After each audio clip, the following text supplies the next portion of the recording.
Yo, what's up, guys? Trance here, and I am going to do a let's play of one of my favorite games of all time, Super Mario Brothers 3. This game came out in 1988.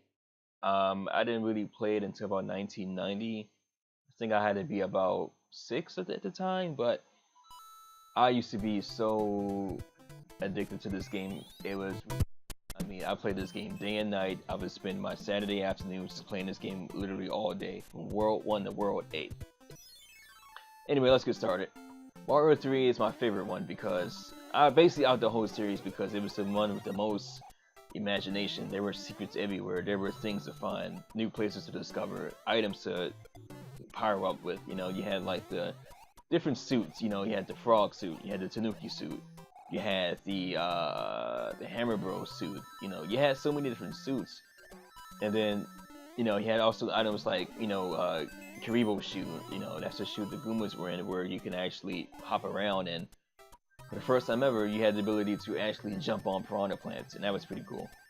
Uh, for an NES game, mainly a platformer, this game is very long.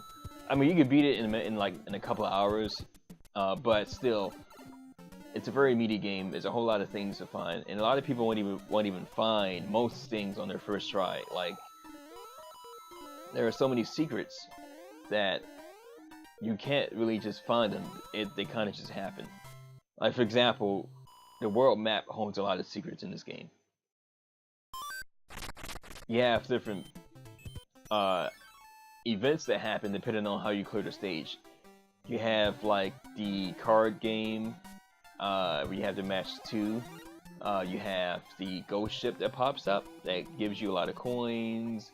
You have in the Toad House. The white Toad House basically gives you a warp whistle, and the warp whistle, you play it and it takes you to that island, which is called it's called the warp zone. And then the warp zone is basically where you can just warp to different worlds if you wanted to. You can beat the game in about 10 minutes doing that. But yeah, definitely a lot of secrets in this game.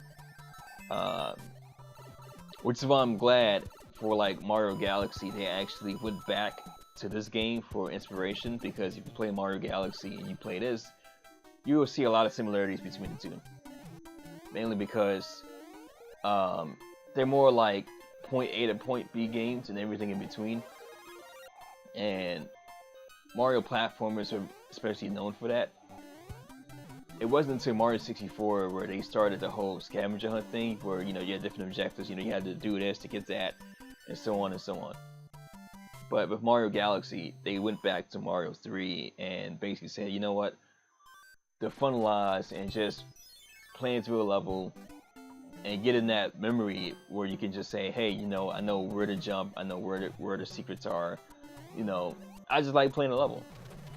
And then, in my opinion, I felt as though that Mario 64, even though that's a good game, it took away from the aspect of different levels, different challenges that you face per level.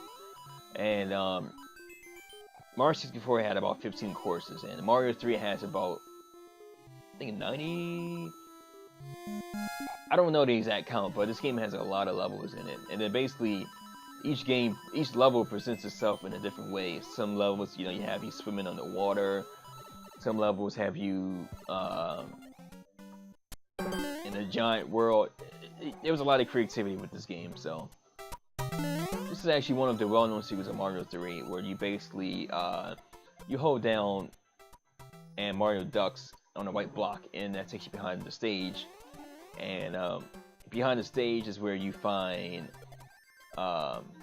Toad, and Toad gives you a warp whistle. It says 1 toot on this whistle will see your way to a faraway land. Yeah.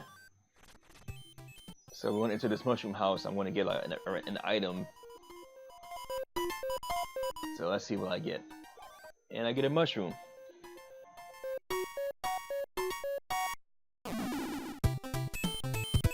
So stage 4 is a silly auto-scrolling level. I'm not a big fan of auto-scrolling levels, but I think they kind of break the pace of the game, but it is what it is.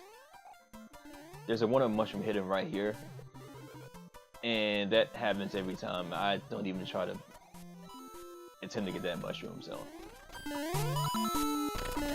I've always just loved hitting the bricks with my tail. There's a coin block right here. Yeah, forget it. There's a mushroom right there. And coins right there.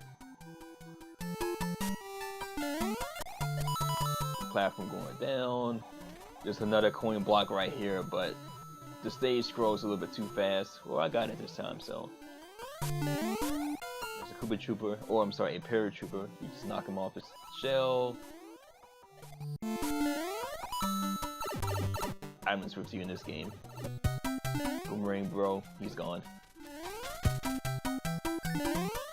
In the Mario All-Stars version, however, you can actually pick up Koopa shells and take them with you in the pipes. So, that was a feature added in the All-Stars version of Mario 3. This is a relatively easy fortress, nothing to write home about, you know, it's nothing brutal but there is a well-placed secret up here, and you basically take your super leaf, fly up here to the top.